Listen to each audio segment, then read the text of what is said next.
The all-black BMW 1 Series was parked directly parallel towards NatWest Bank, occupied by three males, Daniel being the driver. Jason sat in the passenger seat next to the driver, and Chris sat patiently in the back seat. As the G4S van arrived, out came a middle-aged guy with a cash box in his right hand. Suddenly, Jason turns himself towards Chris and utters the words, "Don't freeze now, mate."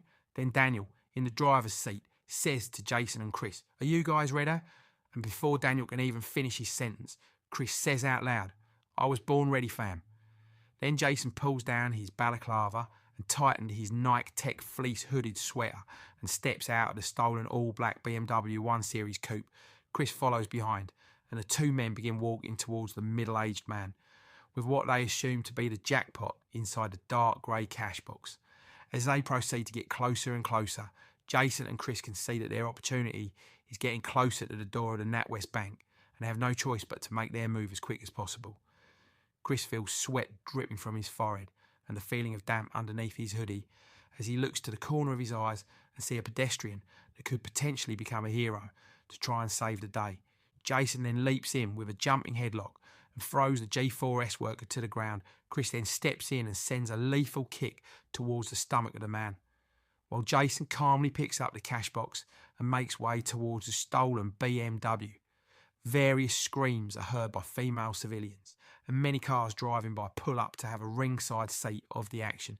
Suddenly, no other than a Phil Mitchell wannabe comes out of nowhere to play hero and tries to grab hold of Jason. Chris then says, "I bloody knew it," referring to his previous thoughts of the random guy wanting to play a potential hero for the day. Chris sends two quick punches to the face of the wannabe hero and instantly leaves him sparked out cold. The two thieves hop inside the stolen BMW 1 Series and make their getaway towards their council estate, in which they call home. As Daniel puts his foot down on the gas and heads towards the planned location, he says, "Damn, that was close," and Jason replies, "That's light work, baby boy," as all three men begin to laugh. By now, the adrenaline has come back down to earth. Off goes the balaclava and down goes the hoods. Jokes and sarcasm starts to take place amongst them. Then suddenly, police sirens are getting closer and closer. Jason turns to the boys and says, "Fam, we might as well bust this thing open now just in case this gets techie." Chris says, "F it, why not?" So Jason removes a hammer from under the driver's car seat, launches a blow at the box, and pink spray starts to go everywhere. Daniel says, "What the hell's going on?" Jason says, "Just drive, bro." Chris says, "The feds are right behind us." As Daniel puts his foot firmly down on the gas, he looks in his rearview mirror and sees a police officer speaking into his radio in what appears as a call for backup. Daniel starts shitting himself and says, "We're going to have to Casper the car and make a run for it." Both men are silent, but Jason continues to force his way inside the box as he holds it slightly out of the window with pink smoke going everywhere. All that can be heard is tyre marks and sirens. As the boys get closer to their estate, Jason says, "We're going to have to jump out the car while it's still moving." Chris keeps quiet. Daniel keeps quiet. Police are ramming their car into the back bumper of the stolen BMW 1 Series.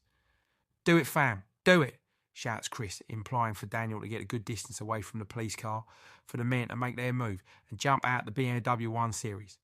Daniel begins to speed ahead of the police car in erratic fashion, causing the heartbeats of Chris and Jason to race with extreme speed. The boys finally enter familiar territory, which is their council estate. Jason then says, "Fam, is that another Fed car?" Then all three men look towards the right-hand side of their car, and no other than an unmarked undercover, four-door Vauxhall Escort comes speeding towards them with great force. Chris says, "Shit, it's undies." The pressure is on, and the guys must act fast, as well as keep their composure. Daniel drives the car into a quiet road in the estate, which is a dead end. All three men open their doors, hop out of the car, and make a run for it. But Jason doesn't leave empty-handed. He makes a run for it while carrying the cash box. The police imminently make chase after them. Heavy breathing and loud footsteps linger as the three men run through an alleyway and on to a busy main road. Chris says, "Let's split up." They all look at each other, and without any verbal exchange amongst them, they physically agree by heading in opposite directions. Jason runs through a busy market, brushing past salesmen that are trying to hustle hard to sell fruit and veg.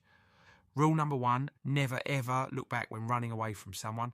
Jason looks back, then suddenly trips over, in which this allows the police officer to get closer to him in distance. Jason quickly jumps up off the ground and back onto his feet and starts running again. "Oi, you little shit," shouts the police officer while chasing after him.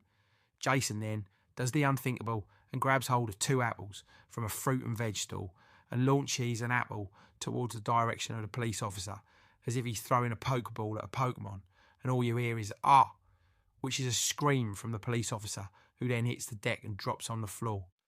Jason then utters the words "yes" with his fist clenched, as if he's just scored the winning goal in the Champions League final. Now, with a smile on his face, Jason continues his getaway and disappears in the mist,